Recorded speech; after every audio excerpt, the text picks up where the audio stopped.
Hello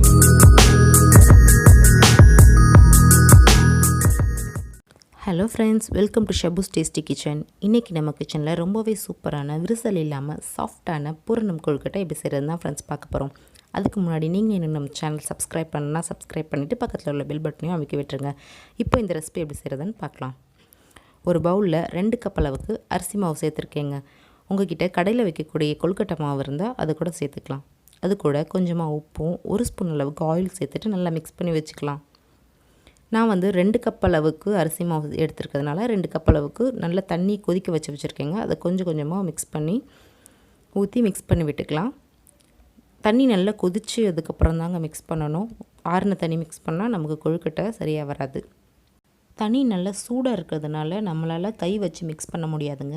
அதனால் இந்த மாதிரி ஒரு மரக்கரண்டினாலேயோ இல்லை ஒரு ஸ்பூன்னாலேயோ வச்சு நல்லா மிக்ஸ் பண்ணி எடுத்துக்கோங்க. இப்போ நல்லா கொஞ்சம் ஆறிடுச்சு, அதனால் நான் கையை வச்சு மிக்ஸ் பண்ணிக்கிறேன். இந்த அளவுக்கு இந்த பதத்துக்கு மேல் மாவு பிசைஞ்சு வச்சுக்கலாம். இப்போ நம்ம உள்ளே வைக்கக்கூடிய ஸ்டஃபிங் ரெடி பண்ணிக்கலாங்க.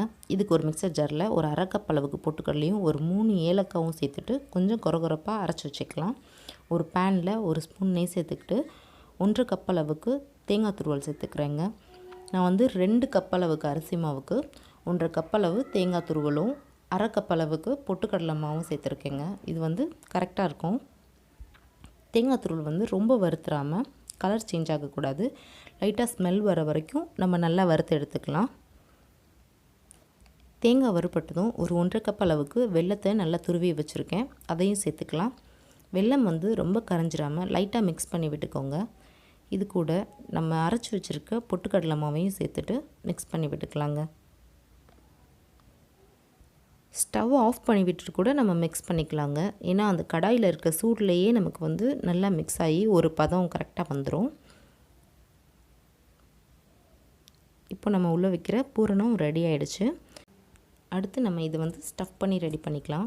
அதுக்கு இந்த மாதிரி ஒரு கண்ணாடி கவர் எடுத்துக்கிட்டு அதில் கொஞ்சமாக நெய் தடவிக்கலாம். கொஞ்சமாக மாவு எடுத்து நல்லா உருட்டிட்டு இந்த மாதிரி கவர் மேலே வச்சு அப்படியே ஸ்ப்ரெட் பண்ணி விட்டுக்கோங்க. நல்ல தின்னாக நமக்கு எவ்வளோ தின்னாக வேணுமோ அந்தளவுக்கு நல்லா ஸ்ப்ரெட் பண்ணி விட்டுக்கோங்க. இப்போ நல்லா ஸ்ப்ரெட் பண்ணி வச்சுருக்கேன். இதில் இந்த மாதிரி ஒரு 2 ஸ்பூன் அளவுக்கு பூரணம் எடுத்து வச்சுக்கலாம்.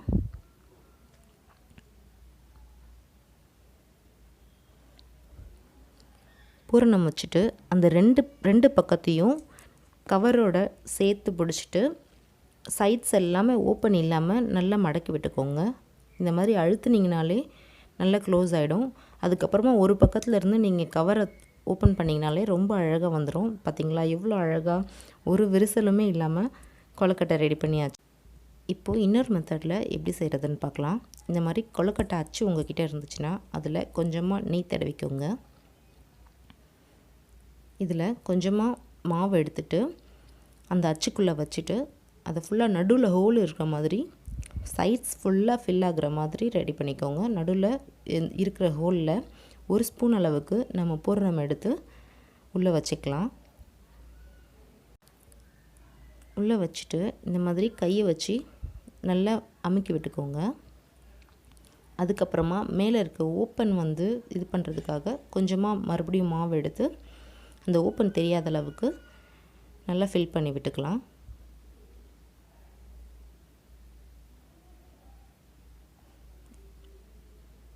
இப்போ பாருங்கள், ரொம்ப அழகாக சூப்பராக ஒரு பூண்டு ஷேப்பில் எவ்வளோ அழகாக இருக்குது பார்த்திங்களா.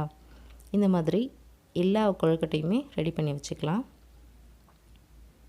நான் எல்லா கொழுக்கட்டையும் ரொம்ப அழகாக ரெடி பண்ணி வச்சுருக்கேன் பார்த்திங்களா. ஒரு இட்லி தட்டை எடுத்துகிட்டு அந்த இட்லி தட்டில் ஃபுல்லாக ஆயில் அப்ளை பண்ணிவிட்டு இந்த மாதிரி எல்லா கொழுக்கட்டையுமே எடுத்து ஃபில் பண்ணி வச்சுக்கோங்க.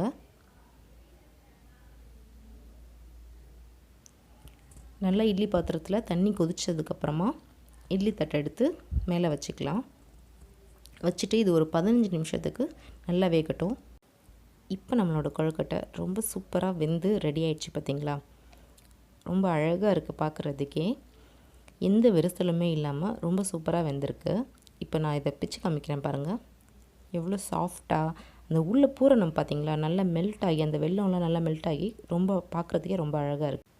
நீங்களும் வீட்டில் இதை கண்டிப்பாக ட்ரை பண்ணி பார்த்துட்டு எப்படி இருந்ததுன்னு சொல்லுங்கள். உங்களுக்கு இந்த வீடியோ பிடிச்சிருந்துன்னா லைக் பண்ணுங்கள், ஷேர் பண்ணுங்கள் அண்ட் மறந்துடாமல் நம்ம சேனலுக்கு